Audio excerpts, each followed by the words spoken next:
What's up, everybody? It's Jeffrey Lyles welcoming you to another edition of Lyles Figure Files. Hasbro had its final Marvel Legends live stream today. Lots to be excited about. I know 2022 was really shaky, very up and down, but the prognosis, the forecast for 2023 seems a lot sunnier. A lot more reasons to be excited. There's a lot of figures on my list that I've had like, okay, I need this figure, I want that one, that are getting crossed off, and the figures actually look good. So I'm excited. Let's break down some of these reveals. Today we got the final reveals for the 2 3-packs representing that Uncanny X-Men 275 cover, that one where everybody's in the blue and yellow training suits. So we got to see Psylocke today. Her head sculpt's pretty good. I still don't think Hasbro's quite managed to capture that Jim Lee head sculpt. And I feel like if you're going with Psylocke, at one point, you just need to have one figure that looks like Jim Lee drew it. I think they're getting closer. This is definitely the better one, the best one, the various versions we've seen so far. And it's closer, but not quite the Jim Lee version I want. But she looks good. We also saw Jubilee. Jubilee looks appropriately smaller than everyone else. Got some different effects. New head sculpt. Always exciting. And I really like the way they've done Jubilee. Hopefully this is smaller than Wolverine, so they're not eye to eye. She still needs to be shorter and smaller than him. And we've already seen Wolverine in that standalone solo version, but he also completes this set. And then we saw Forge today. Forge looks cool. I kind of wish he had a different head sculpt or a little bit more expressive head sculpt than the original one we got. And a sort of similar outfit. It's going to feel a little like we're double dipping, getting Forge in the exact same sort of outfit. But I think this one will look better just alongside everybody else. Matching colors, not so much the unique version that we see later on in the blue and yellow books. Now, here's one thing I thought was kind of interesting that I kind of forgot to mention. Banshee has 2 head sculpts. One is a yelling expression, which his daughter, Siren, definitely needed. But the other one is more of a 1970s head sculpt. So he's got the mutton chops. It looks fantastic. It looks great. But there's the issue of, well, does he lose the mutton chops when he triggers his sonic scream? I kind of wish Hasbro, or maybe they're going to do this with the next one, with the green and yellow, hopefully, finally, eventually version of Banshee that we've all been wanting, especially me, that they do the reverse. So we have a yelling head sculpt with mutton chops, and then we have a standard neutral face without the mutton chops. That way we can alternate and switch them. So we have both versions, one to go with the blue and yellow, one with the green and yellow. So that way everything matches up properly, because it's kind of weird to have an action Banshee changing his hairstyle midway through a fight. So hopefully that's something they resolve. And I wish they would have opened up that Wolverine just so we could have seen everybody together getting that pose shot from Uncanny X-Men 275. But I really appreciate getting the main cast in 2 3-pack box sets, Wolverine in the standalone, because you know he'll sell on his own. But I think eventually we do need to get Lilandra, and we also need to get Xavier in that weird, crazy outfit with the funky helmet. So that'd be really cool. Hopefully we do see that later on down the road. Then we finally got the figure that's been circulating throughout the web for a while now, the deluxe Blob. This figure looks fantastic, and they've done some really cool things with his articulation. So his neck goes up and down and really goes low, so he can be tall, look down at people without having to just kind of be like this with everyone. And they've done some nice tilts with his diaphragm so he can move really well. I think this is a really great Blob figure. Definitely an upgrade on that original Build-A-Figure. And, you know, this is one of those cases where if you missed out, you're really getting a superior version coming up. Again, they're doing 2 slightly different head sculpts or hair sculpts with Blob. But in this case, it's okay because one's just a little bit more expressive, and you can kind of fake that he's upset, so his hair is flying back a little. And the neutral one, it's relaxed, he's calm.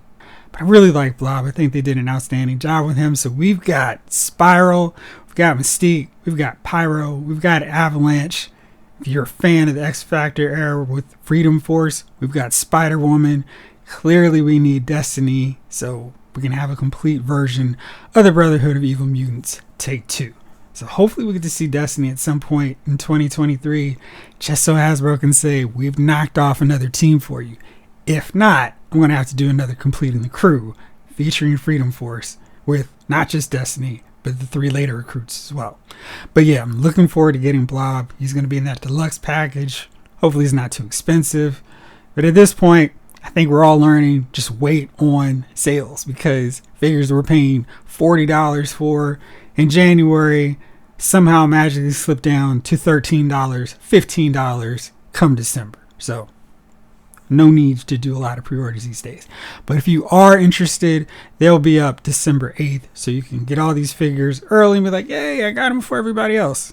I'm going to wait, because not rushing to get them doesn't pay off for me. So anyway, so that's the first batch of X-Men. We got to see a few more members, but I'm going to go kind of follow the live stream pattern. Interrupted a bit with a break with the Spider-Man Marvel Legend Retro Craven figure. This is his style, his attire from the cartoon series. I don't really care so much about these cartoon looks, but I think this one looks pretty colorful. Definitely unique, stands out among the different Craven figures we've already had from Hasbro. And I think if you want a unique version of Craven, this one should suit all your needs. It's definitely got an animal theme going throughout the costume, and it looks pretty good. The other one is the Gamerverse Spider-Man from the video game. Lots of web accessories. I like that. You know he's going to get that double charge, that deluxe. Hey, he's a bonus Spider-Man figure. So he's probably going to be about 27, maybe 30 by the time that comes around in 2023. But at least they threw in a lot more webs, accessories for him. Again, just wait. It'll probably be down to $19. Target will have some massive sale and you'll be like, why did I pay $30 for this guy? And all I had to do was wait. But the figure looks really great. I'm sure a lot of you have played that phenomenal video game. It's one of my favorites on PS4, and it'll be kind of cool to have this version on the shelf, even though primarily I don't collect the video game figures. Craven's going to be available as a Walmart exclusive. I know, but Spider-Man will be available through their normal fan channel partners, which means it'll be a lot easier to come by than Craven, as you see with the Retro Lizard. That window, once you missed them, is gone, it's closed, and you just have to get lucky. Maybe you find him in stores. So hopefully that'll be the case with Craven if you don't pre-order him as well. Now back to the X-Men. We got a whole new wave of X-Men. Didn't get the reveal of the Build-A-Figure, but lots of things to get excited about with this set. So we're getting a lot of new figures, which is great. I'm a little worried because Hasbro's going, hey guys, we're really close to completing some teams, so we figured we'd start some new ones for you. And we know with Hasbro's track record, they're kind of slow, wrapping, completing, really making dents in teams. Ideally, we'd see some more Thunderbolts, Masters of Evil, Serpent Society. I know we've got a lot of them, but there's still a slew of them left. Alpha Flight, X Factor, X Force, you name it, Defenders. We still got a lot of teams that still just have 2 or 3 team members. In some cases, Wolfsbane, Feral, 1 team member to really be complete. So hopefully this doesn't open a new can of worms where we're starting another team that won't get completed till 2027. But figures at least look really cool, and I'm excited about adding them to the collection. So first up is Quentin Quire. And Quentin is one of those really cool modern characters. Developed a pretty strong fan following. I don't like the fact that he's in his boring Kid Omega outfit where he's in the black, got the pink accents. I think this was a perfect opportunity to have a character rocking a Magneto was right t-shirt, just being that full tool that he is kind of in the comic books where he's just irritating people just to get a rise out of him. Quentin's an interesting character. I think this figure is a little bit too safe, a little bit boring for the exciting, fun character that Quentin is. But the figure at least looks cool. Got those translucent, telekinetic glasses. He's got a telekinetic shotgun. So he's got some cool looking effects. But I really think that old school Quentin version would look so much better. Really stand out more as a figure. course, then I'd want more of the other younger teenagers that joined the academy during the Grant Morrison run. So Quinn's here right now. We got him as Kid Omega joining X-Force. Next up, speaking of opening the massive can of worms, I just got finished reading Avengers Operation Galactic Storm, and such a fun, massive crossover. And of course, that I'm reading through and I'm like, oh, I want Smasher, I want Warstar, I want Oracle. And then Hasbro goes, hey, we're going to kick off and make you really want some characters. Here's Fang. Fang looks great. He's got all those teeth. He's got a really ferocious head sculpt. But yeah, so right now, our Imperial Guard is Gladiator and Fang. We're going to need maybe another round of focused box set attention. Maybe we'll get another couple of 3-packs. I think if they took that approach with the Imperial Guard, they'd knock out most of the important members, but there's still a slew of them. Titan, who needs to be, super big. Hobgoblin, the Imperial Guard version. There are lots of characters that would make for really fun figures. And we at least need most of the classic ones that took on the X-Men during the Dark Phoenix saga. So got some work to do, especially for introducing Fang. And Gladiator by himself is like, okay, we're just doing him as a standalone cosmic character. But now they've introduced Fang, and I'm kind of like, you guys started this, not me. So we need a lot more of them. Next up, we get a pair of Generation X characters, Chamber and Monet. I really love the look of Chamber. I think they did an outstanding job with his whole fiery mouth explosion head sculpt. That looks really great. The flames look great. They've even done the little ribbing around his shirt. That's really cool. But I'm not really feeling Monet's head sculpt. Maybe it's too small, but I just feel like in everything I've read with Monet, she was portrayed as this model.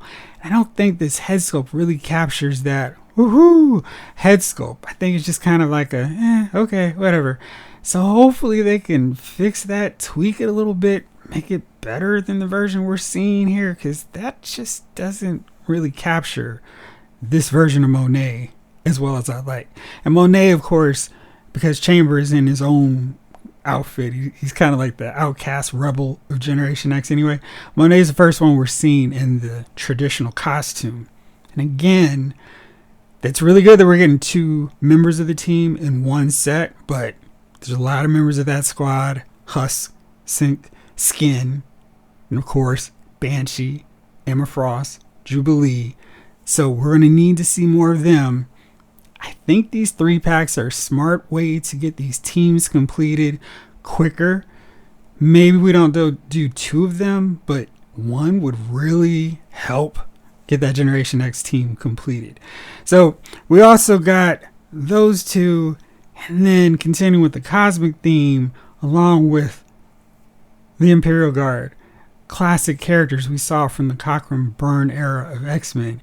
We see another one, Corsair, our very first Starjammers. The team did say he's not going to be the only one we see next year, because the Starjammers are essentially a 4-person being squad. It shouldn't take too much effort to get them completed. We got a little tease, so maybe Chode is going to be the next one, but Reza and Hepzibah should be coming soon. I really hope we don't have to wait a long time. I guess now I'm kind of thinking, maybe I should go back and get that binary figure, because she rolled with the Starjammers for a bit, and now she's official. She's got a team to be a part of outside of just being a cosmic character. So we can have her with Corsair hanging out whenever we get this next member of the Starjammers, so we could have half the squad. That'd be a cool way to do it, and give incentive for people like me to pick up that binary figure they maybe weren't invested or interested in the first place. So we've got them. And then we get 2 figures that I was kind of curious about, because I always think it's hilarious when during the live streams they're trying to show off the figure and the figure won't cooperate. We've seen that in the past with figures that are just hair heavy and just topple over We've also seen that with figures with high heels that will not stand. And it's like, yeah, good luck with that. We saw that with the zombie Scarlet Witch from What If. It was like, yeah, we're just going to hold her head here. Hopefully she'll stay up just long enough for us to do that, but we're not going to trust that she can support herself on her own. Good luck not having her topple over your entire display when you buy that figure. So we saw Emma Frost, and this is based off of her astonishing X-Men look. You could also say, hey, this is Utopia era Emma Frost. I don't really love the head sculpt either. I feel like we've seen so many great head sculpts from the Marvel Legends team, and with Monet, with Emma Frost, I feel like we're starting to take a step back. Hopefully this is just two outliers. You know, you think of that Sue Storm with the blue and white, and that was kind of shaky too. So I'm kind of worried that we're starting to see some bad female head sculpts after such a run of really great female head sculpts. I don't really like the head sculpt. Maybe I'll use one of those older ones from other figures, but this one's not the best one. Dwight tried so hard to get her to stand with the heels and eventually just gave up, just held her up by the head, stood her up. So I'm worried that she's also going to be a shelf toppling nightmare figure, but it seemed like they had figured out the arms and the cape okay, so she won't interfere on that front. She's a figure I would love to see them maybe do a Hasbro Pulse exclusive so we can get the diamond shape or diamond form version of her, kind of like we've seen with Johnny Storm from the Human Torch and the Invisible, All Clear Invisible Woman, Sue Storm. So we've seen alternate versions on the Pulse. I think this would make a really good option choice for that presentation as a Pulse exclusive for Emma. The next up was Astonishing X-Men era Cyclops, Utopia era Cyclops. This to me was a figure that I've been waiting on because there's no way I was paying the $100 and $90 they were charging for that version of Cyclops on the secondary markets. I've been like, come on guys, let's get the better version of this figure out so I don't have to worry about chasing him down. And from basically the neck up, the figure's great. It's actually got sculpted piping on his outfit. That's great. It's not just paint. That's amazing. And the figure looks really good, but then you go up and they've got that derpy looking head sculpt. They've got something funky going on with the way the nose mask and the cowl's set up. Not really a fan. But then they go back to this same problem, the same mistake that I had with the X Factor blue and white figure, where the figure is great, but then they had this dumb vapor trail. And you don't need vapor trails with Cyclops, because when he's just sitting around, hanging out, having a little dinner, chilling with Emma, he doesn't need the vapor trail unless she's doing something, getting them really excited. But I just need a basic default figure. I'll throw in the accessory with the actual distance optic blast. Do that all day. But for Cyclops, I just need a standard basic visor with no problems. Hopefully, this is just head sculpt 1. We're going to have an alternate one in this figure because it's still going to make me go, maybe I still need to track down that old school version of Cyclops. The good thing is this figure is going to be scaled around the same height as Corsair, Vulcan, because, you know, Slim Summers shouldn't necessarily be as buff as Vulcan, but he's going to have better articulation, butterfly shoulders, yay. So Cyclops is one of those characters, I shouldn't say one of those characters, but definitely a priority figure for me, that if they release him, all the different iterations of Cyclops with this new articulation, with this new height, I'm going to be all over it. I'm going to buy every version of Cyclops that I already have with his updated articulation.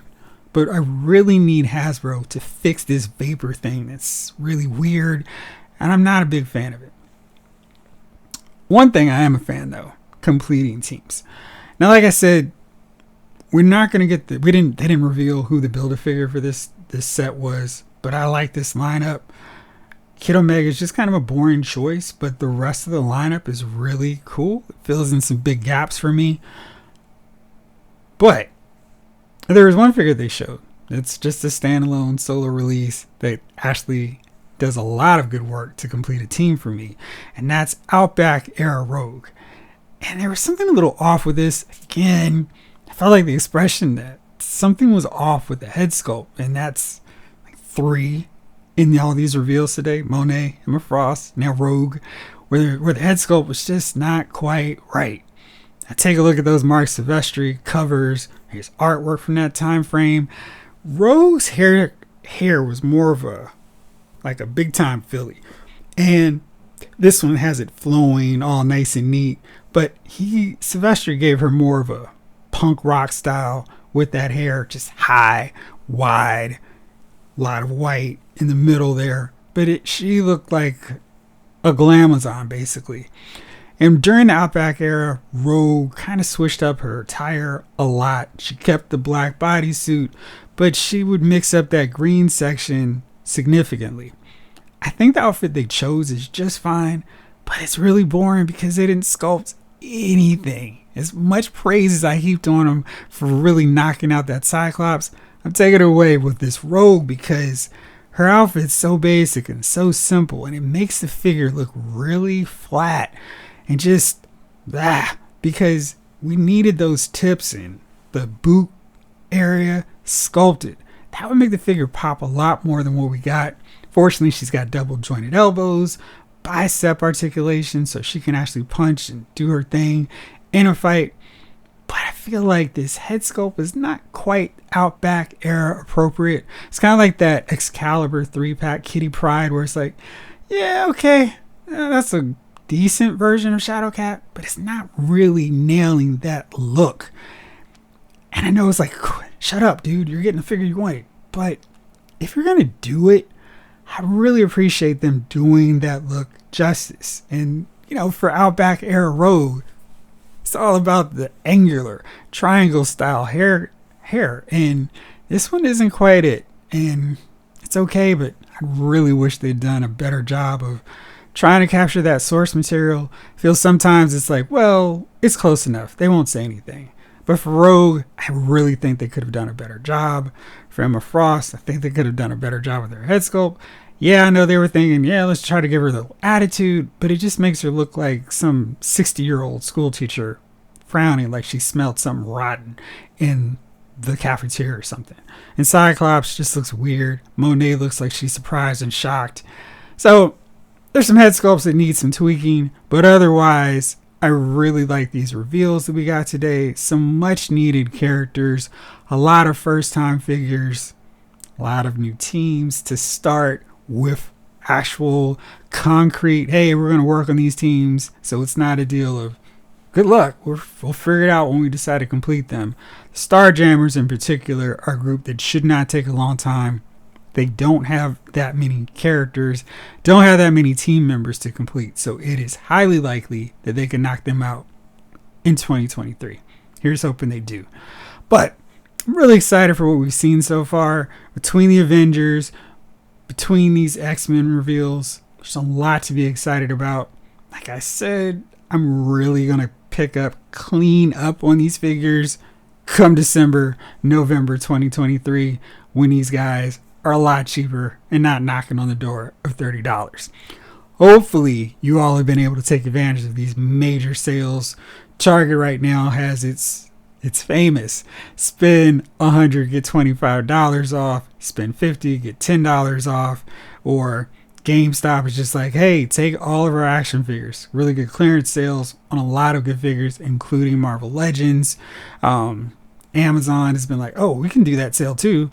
But it's kind of whack the way they're trying to match it up. But Entertainment Earth had amazing Black Friday, Cyber Monday. Now they've got hey, we're just going to take 55% off just because sales. So there's lots of good stuff, lots of good options in terms of getting figures that you might have been eyeing all year long for a lot cheaper. So hopefully you're cleaning up like I have been. And I'll be back real soon because I've got some lists that I want to knock out. But this live stream, I was really excited to talk about these reveals. Lots of figures I was happy to see and start crossing off my list because I actually saw them in person. And maybe I can find some really great, amazing, talented customizer to fix up the few figures that have some shaky faces. I did not forget about the comments. I am still responding. They might be 7 days later, but I am working, hammering them down, so I will get to your comments, rest assured. Thank you as always for watching. This episode of Loud's Figure Files has been filed.